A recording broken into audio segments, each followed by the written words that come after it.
மாமா நீங்க ரூம்ல போய் படுங்க மாமா. ஆனா மாறி இன்னும் கம்பெனில இருந்து வரலையே.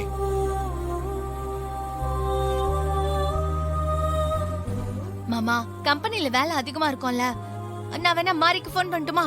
இல்ல இல்ல வேண்டாம் ஹாஸ்னி. நான் தூங்காம முழிச்சிட்டு இருக்கேன்னு தெரிஞ்சா மாறி உடனே கிளம்பி வந்துருவா.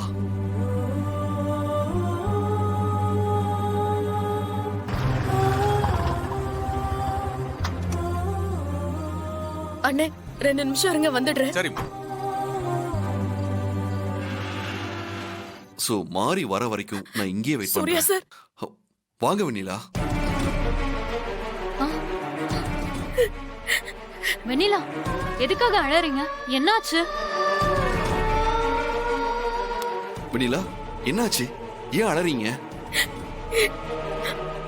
சொல்லு வெண்ணிலா, என்னாச்சு? ரஞ்சித்தை யாரோ 3 பேர் கத்தியால குத்திட்டு போயிருக்காங்க. என்ன என்ன சொல்றீங்க வெண்ணிலா? நான் இங்க இருந்து வீட்டுக்கு போனதுக்கு அப்புறம் இன்ஸ்பெக்டர் கிட்ட இருந்து போன் வந்துச்சு.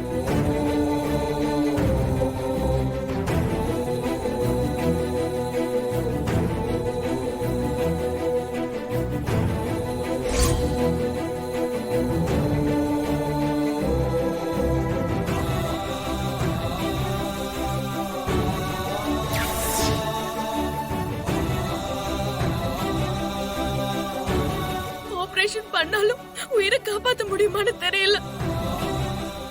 ஆபரேஷனுக்கு வேற 2 லட்சம் பணம் கட்ட சொல்றாங்க. அழாது வெண்ணிலா, ரஞ்சித்க்கு ஒண்ணும் ஆகாது. ஆமா வெண்ணிலா, ரஞ்சித் நல்லபடியா குணமாகி உன்கிட்ட சண்டை போடுவார் பாரு. தைரியமா இரு. நீங்க டென்ஷன் ஆக வேண்டாம். பணத்தை பத்தி கவலையே படாதீங்க, நான் தரேன். சூர்யா, இவளே ஒரு பிக் பாக்கெட்டு. இவ சொல்றத நம்பி பணம் குடுக்கறேன்னு சொல்ற. இவ உன்கிட்ட பணம் புடுங்கறதுக்கு தான் இப்படி அழுது சீன் போட்டுட்டு இருக்கா. நீ இவகிட்ட பணத்தை கொடுத்து ஏமாந்துறாத. பணத்தை எடுத்துக்கிட்டு ஓடிட போறா. மா நீங்க வெண்ணிலா மேல உள்ள கோவத்தால இப்படி எல்லாம் பேசுறீங்க. அழுது திட்ட போட்டு பணம் வாங்க வேண்டிய அவசியம் வெண்ணிலாக்கு கிடையாது. வெண்ணிலா மேல எனக்கு முழு நம்பிக்கை இருக்கு. ஸ்ரீஜா மாமா. என் பீரோல பணம் இருக்கு, போய் எடுத்துட்டு வா. சரி மாமா, எடுத்துட்டு வரேன். போற வேகத்துல சிஸ்டர் இடிச்சு தள்ளி விடாம போ.